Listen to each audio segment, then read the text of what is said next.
Hello बच्चों, welcome back to the channel. आज मैं आपके लिए वीडियो लेके आ गई हूँ कि कौन कौन से डॉक्यूमेंट्स आपको रिक्वायर्ड हैं जब आप उत्तर प्रदेश और बिहार की काउंसलिंग कर रहे होंगे। ठीक है, काउंसलिंग में बहुत सारी दिक्कतें आती हैं, आपको पता नहीं चलता भाई फीस क्या लेनी है, क्या मैट्रिक्स है, क्या डॉक्यूमेंट्स नीडेड हैं।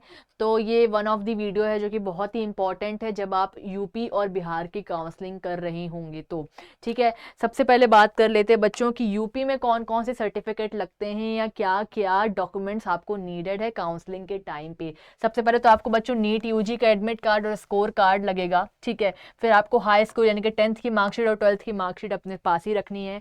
कहीं कहीं बोर्ड जो होता है बच्चों वो मार्कशीट और सर्टिफिकेट अलग अलग देता है, तो वो भी आपको रखना है अपने पास। ठीक है, डोमिसाइल सर्टिफिकेट यानी कि अगर आप उस स्टेट के हो तो आपके पास इसका डोमिसाइल सर्टिफिकेट होना चाहिए, आप उस क्राइटेरिया में फिट होने चाहिए अगर आपको उस स्टेट का कॉलेज चाहिए है तो।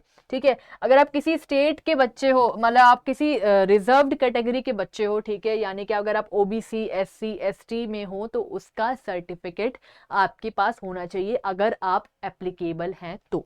ठीक है, अब बच्चों बिहार की काउंसलिंग के लिए बात कर लेते हैं, उसमें कौन कौन से डॉक्यूमेंट्स चाहिए जब अगर आपको अलॉट हो जाता है कॉलेज, आप फिर काउंसलिंग में हो। सबसे पहले बच्चों आपको एडमिट कार्ड चलेगा, एडमिट कार्ड नीट यूजी आपको पास होना चाहिए, उसका स्कोर कार्ड होना चाहिए, है ना। आपके पास 10th और 12th का जो है वो आपके पास मार्कशीट होनी चाहिए। ठीक है, आपके पास अपना रेसिडेंशियल सर्टिफिकेट होना चाहिए, कास्ट का सर्टिफिकेट होना चाहिए। ठीक है, और जो कि एडमिशन के टाइम पे प्राइवेट मेडिकल कॉलेज और डेंटल कॉलेज में जो सर्टिफिकेट डॉक्यूमेंट ओरिजिनल लगते हैं वो आपको वहाँ से पूछकर जितने भी लगते हैं वो आपको इशू करवाने होंगे, वो आपके पास होने चाहिए।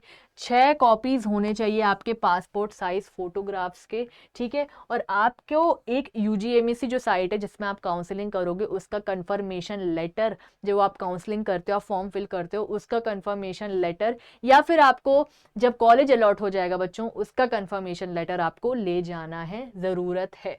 ठीक है, आधार कार्ड यानी कि आपकी आईडी प्रूफ, आधार कार्ड, ड्राइविंग लाइसेंस, ठीक है, पैन कार्ड, ये आपके लिए चाहिए ही होगा। ठीक है, आपको एक चेक स्लिप मिलती है बच्चों, वो आपको डाउनलोड करनी है, और क्या बोलते हैं, जो आपका बायोमेट्रिक आइडेंटिफिकेशन है उसके साथ आपकी चेक स्लिप जो है वो आपको डाउनलोड करके रखनी है। और एनी अदर डॉक्यूमेंट, मतलब कि अगर आप रिजर्व्ड कैंडिडेट हैं तो आपके पास उसका सर्टिफिकेट होना चाहिए, चाहे वो आप पीडब्ल्यू हैं, एससी हैं, एसटी हैं, इसका आपका पास जो सर्टिफिकेट है बच्चों वो होना चाहिए।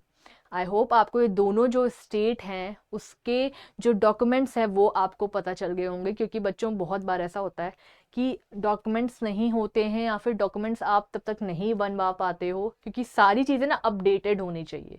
ठीक है, 1 अप्रैल 2026 तक आपकी सारी चीज़ें अपडेटेड होनी चाहिए।